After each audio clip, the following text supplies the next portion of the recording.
9 victims of the deadly Sandy Hook Elementary School shooting have reached a historic settlement with Remington Guns. They've agreed to a $73 million settlement.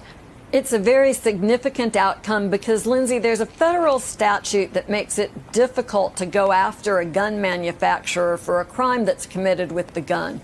They have broad immunity from those sorts of lawsuits. The Sandy Hook families here pursued a theory of negligent entrustment. They said that the Bushmaster semi-automatic rifle that was used by Adam Lanza in this shooting, it was the primary gun he used among others.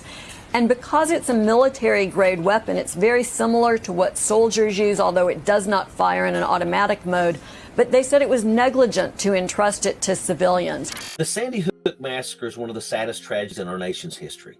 It's shocking to think that come December, it will have been 10 years since those 26 people lost their lives, 20 of which were 6- and 7-year-old children.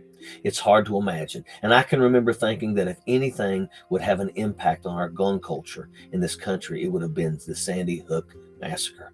And nearly 10 years since that, our lawmakers have done nothing to protect against something like this from ever happening again. However, the families of 9 of those Sandy Hook victims have reached a historic settlement with gun manufacturer Remington, basically winning in court over the argument that the weapon utilized by the Sandy Hook killer was negligent entrustment on the part of Remington, meaning that it was irresponsible to manufacture and market a gun of this nature to civilians. Basically the exact same argument that proponents of common sense gun laws have been advocating for years, and Remington settled with the 9 families at a total of $73 million. The lives of everyone involved at Sandy Hook will have been and will be changed forever. Nothing can affect that. But this is an important small step in holding gun manufacturers to anywhere near the same kind of standards that manufacturers of every other product in the world have to abide to. We have safety warnings and provisions on literally everything, and manufacturers are held to a higher standard and high liability in ensuring their products are safe to operate. Gun manufacturers are largely exempt from the standards, and primarily because it's literally an important political weapon. If the GQP didn't have its one-issue voters, they'd have a very tough time getting elected and pushing their corporate greed agenda, the only agenda that they really care about. None of these Republicans have owned guns or have any interest whatsoever outside of photo ops during campaign season.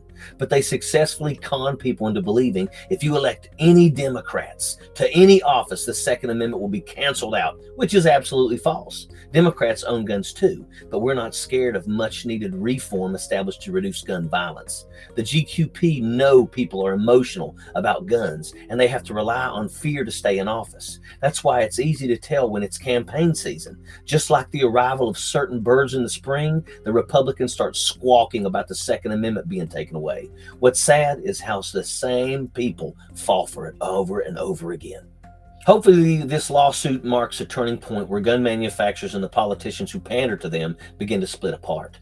We've got to get beyond these idiot arguments and get to real conversations in this country where political scare tactics don't work, where manufacturers are on an even playing field, and where we don't make it as simple as walking over to Walmart to buy an Uzi and 800 rounds with cash and no ID to take some sick, twisted, convoluted notion of vengeance against make-believe injustices. After Sandy Hook, we should all take something upon ourselves to change this for the sake of those children's memory. Sappers clear the way, airborne all the way.